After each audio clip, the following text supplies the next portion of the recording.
DCB മീഡിയയുടെ പുതിയൊരു വീഡിയോയിലേക്ക് സ്വാഗതം. ഇന്ന് ജൂലൈ 17 വെള്ളി. ഇന്നും തുടർന്ന് വരുന്ന ദിവസങ്ങളിലും നിങ്ങൾ അറിഞ്ഞിരിക്കേണ്ട പ്രധാനപ്പെട്ട വാർത്താ അപ്ഡേറ്റുകളാണ് ഷെയർ ചെയ്യുന്നത്.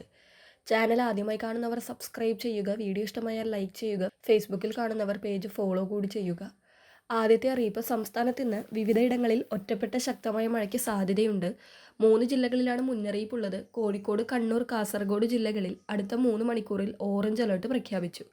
ജില്ലകളിൽ ഒറ്റപ്പെട്ടയിടങ്ങളിൽ ശക്തമായ മഴയ്ക്കും മണിക്കൂറിൽ 40 കിലോമീറ്റർ വരെ വേഗതയിൽ ശക്തമായ കാറ്റിനും സാധ്യതയുണ്ട്. അടുത്ത അറിയിപ്പ്, സംസ്ഥാനത്തെ വൈദ്യുതി പ്രതിസന്ധി വരും മാസങ്ങളിൽ രൂക്ഷമാകാൻ സാധ്യതയുണ്ട്. കൂടുതൽ വൈദ്യുതി എത്തിക്കാൻ KSEBിക്ക് കഴിഞ്ഞില്ലെങ്കിൽ ഈ വർഷം കേരളത്തിൽ വൈദ്യുതി നിയന്ത്രണം പതിവായേക്കും. വലിയ വില കൊടുത്താലും വൈദ്യുതി ലഭിക്കാത്തതിനാൽ തുടർച്ചയായ 4ാം ദിവസവും സംസ്ഥാനത്ത് 5 മണിക്കൂർ നീണ്ട വൈദ്യുതി നിയന്ത്രണം ഏർപ്പെടുത്തിയിട്ടുണ്ട്. അടുത്ത അറിയിപ്പ്, കേന്ദ്ര സർക്കാരിൻ്റെ അഗ്രിസ്റ്റാക്ക് ഫാർമേഴ്സ് രജിസ്ട്രിയിൽ രജിസ്റ്റർ ചെയ്ത് കർഷകർ നിർബന്ധമായും ഫാർമേഴ്സ് ID കാർഡുകൾ എടുക്കേണ്ടത് അനിവാര്യമാണ്. ഓൺലൈൻ അപേക്ഷകൾ വില്ലേജ് കൃഷിഭവൻ തലങ്ങളിൽ വെരിഫിക്കേഷൻ പൂർത്തിയായ ശേഷമേ ID ജനറേറ്റ് ചെയ്യപ്പെടുകയുള്ളൂ. ഭാവിയിൽ കാർഷിക വായ്പകൾ, സബ്സിഡികൾ, PM കിസാൻ സമ്മാൻ നിധി ആനുകൂല്യങ്ങൾ എന്നിവയ്ക്ക് ഈ ID നിർബന്ധമാകും.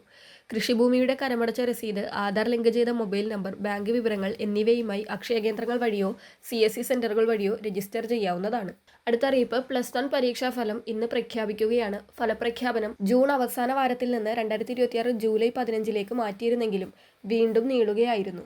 dhsc.kerala.gov.in, result.hsc.kerala.gov.in, Kerala results.nic.in, result.kite.kerala.gov.in, result.kerala.gov.in തുടങ്ങിയ ഔദ്യോഗിക വെബ്സൈറ്റുകളിൽ ഉച്ചതിരിഞ്ഞ് 3 മണിയോടെ ഫലം ലഭ്യമാകും. ഇതുകൂടാതെ DigiLocker, PRD live, Saphalam, KITE mobile app എന്നിവ വഴിയും ഫലം പരിശോധിക്കാവുന്നതാണ്. അടുത്തറിയിപ്പ്, സംസ്ഥാനത്തെ 62 ലക്ഷത്തോളം വരുന്ന സാമൂഹ്യ സുരക്ഷാ പെൻഷൻ ഗുണഭോക്താക്കളുടെ 2026 വർഷത്തെ വാർഷിക മസ്റ്ററിംഗ് പ്രഖ്യാപിച്ചിരിക്കുകയാണ്. 2000 രൂപ വീതം ലഭിക്കുന്ന ക്ഷേമ പെൻഷൻ തുടർന്നും ലഭിക്കണമെങ്കിൽ സർക്കാർ ഇപ്പോൾ അറിയിച്ചിരിക്കുന്ന വാർഷിക മസ്റ്ററിംഗ് എല്ലാവരും പൂർത്തിയാക്കണം. പെൻഷൻ ലഭിക്കുന്ന ആൾ ജീവിച്ചിരിപ്പുണ്ടെന്ന് സർക്കാരിന് ഉറപ്പുവരുത്തുന്നതിന് വേണ്ടിയാണ് എല്ലാ വർഷവും വാർഷിക മസ്റ്ററിംഗ് പ്രഖ്യാപിക്കുന്നത്. ആധാർ കാർഡ് ഉപയോഗിച്ചാണ് പ്രധാനമായും ഈ ബയോമെട്രിക് മസ്റ്ററിംഗ് ചെയ്യുന്നത്. ഇന്നു മുതലാണ് സംസ്ഥാനത്ത് വാർഷിക മസ്റ്ററിംഗ് ആരംഭിക്കുന്നത്. സെപ്റ്റംബർ 30 വരെ അക്ഷയ കേന്ദ്രം വഴി ബയോമെട്രിക് മസ്റ്ററിംഗ് പൂർത്തിയാക്കാവുന്നതാണ്. ഇനി കിടപ്പ് രോഗികളൊക്കെ വീട്ടിലുള്ളവർ ബന്ധപ്പെട്ട തദ്ദേശ സ്വയംഭരണ സ്ഥാപനത്തെയോ ബന്ധപ്പെട്ട അധികാരികളെയോ അറിയിച്ചാൽ വീട്ടിലെത്തി മസ്റ്ററിംഗ് നടത്തുന്നതിനുള്ള സംവിധാനം സർക്കാർ ഒരുക്കിയിട്ടുണ്ട്.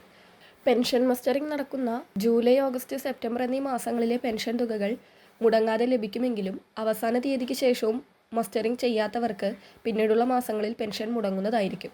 ജൂലൈ മാസത്തെ പെൻഷൻ വിതരണം ജൂലൈ 21 നടക്കുന്ന കടമെടുപ്പിന് ശേഷം ആരംഭിക്കുന്നതാണ്. അതായത് ജൂലൈ 23, 24 തീയതികളിൽ ബാങ്ക് അക്കൗണ്ടുകളിലേക്ക് ജൂലൈ മാസത്തെ പെൻഷൻ തുക എത്തുന്നതാണ്.